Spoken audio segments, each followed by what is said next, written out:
문다혜와 노정연. 문다혜는 요즘 한창 뜨는 사람이니까 여러분들 누군지 아실 거예요. 문재인의 딸, 김정숙이의 딸 문다혜입니다. 그럼 노정연이는 누구야? 노정연이가 누구야? 예, 여기 이 노정연이는 뭐 연예인이 아니고요. 노무현과 권양숙이의 딸 노정연입니다. 예, 중앙일보는 단독으로 문다혜의 돈거래 의혹이 노정연과 사례가 비슷하다고 보고 검찰이 문다혜 수사에 참고를 하기 위해서 노정연 판례를 검토하고 있다는 보도를 했습니다.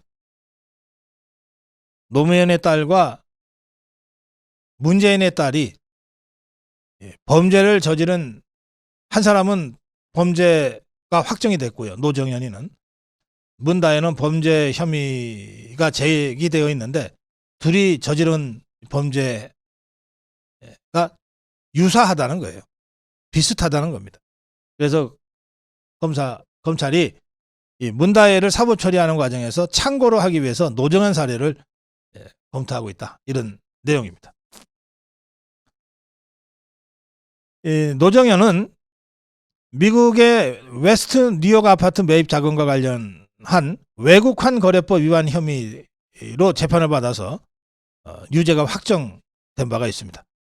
이 노정연이하고 문다혜 사례가 비슷하다. 청와대 관계자들 간의 돈거래 정황이라든지 하는 등등이 유사하다는 거예요. 이 노정연에 대한 판결문에 따르면 노정연은 2007년 10월 미국 시민권자 변호사인 경모 씨로부터 뉴저지주 웨스트 뉴욕의 한 아파트를 220만 달러에 구입하기로 계약하고, 야, 이게 얼마야 도대체 우리 돈으로? 그리고 그중에 40만 달러를 지급을 했어요. 그런데 그러면 180만 달러를 추가 지급을 해야 되는데 이거를 함부로 지급을 하면 대통령 딸이 미국에서 아파트 샀다 하는 부동산 취득 사실이 알려질까 봐 겁이 나서 2009년 1월 초에 지하철 4호선 선바위역 부근의 한 비닐하우스 앞에서 이 집주인인 경모 씨의 지인의 동생에게 현금 7박스로 하나 13억 원을 지급하는 식으로 중도금을 치렀다는 겁니다. 13억 원을 현금으로 준비하면 박스가 7개가 필요한 모양이네요. 법원에 따르면 당시 이 돈을 전달한 것은 권양숙의 친척이었다고 합니다. 권양숙의 친척. 결국 이렇게 돼서 이 노정연이의 아파트 구입 자금이 40만 달러와 13억 원이 되는 건데요. 이게 도대체 어디서 돈이 났냐? 이렇게 하다가 결국 대검 중수부에 노무현 불법 자금 수사, 불법 자금 의혹 수사하는 과정에서 이게 드러나게 된 겁니다. 그런데 노무현은 당시에 부엉이 바위에서 떨어져서 공소권 없음으로 수사가 종결돼 버렸어요. 그래서 이 사건은 더 이상 수사되지 않고 있다가 2012년에 한 보수단체가 노정연의 불법 환치기 의혹을 고발하면서 외국환 거래법 위반으로 불구속 기소됐고 집행유예 1년, 징역 4월에 집행유예 1년 형을 선고받고 확정된 상태입니다. 이렇게 검찰은 노정연 경우처럼 아파트 구입자금 전달 과정에 복잡한 돈 거래가 있었는데 문다혜도 청와대 관계자들과 유사한 돈 거래를 했을 개연성이 높다, 이렇게 보는 것이죠.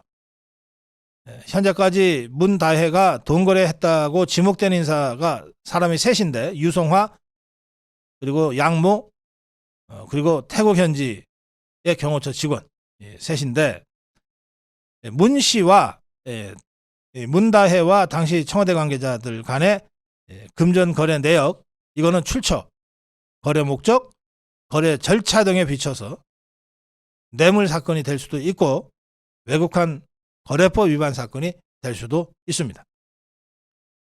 그런데 이 문다혜는 지난 17일 이게 논란이 되고 점점 커질 것 같자 선수를 친답시고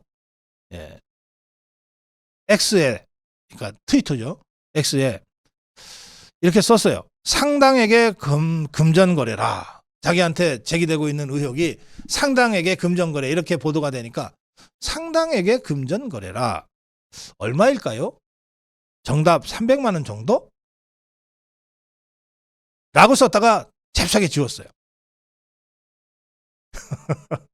아니, 지울 건 왜 썼으며 쓴 건 또 왜 지웠을까? 이게 문재인이랑 비슷하잖아요.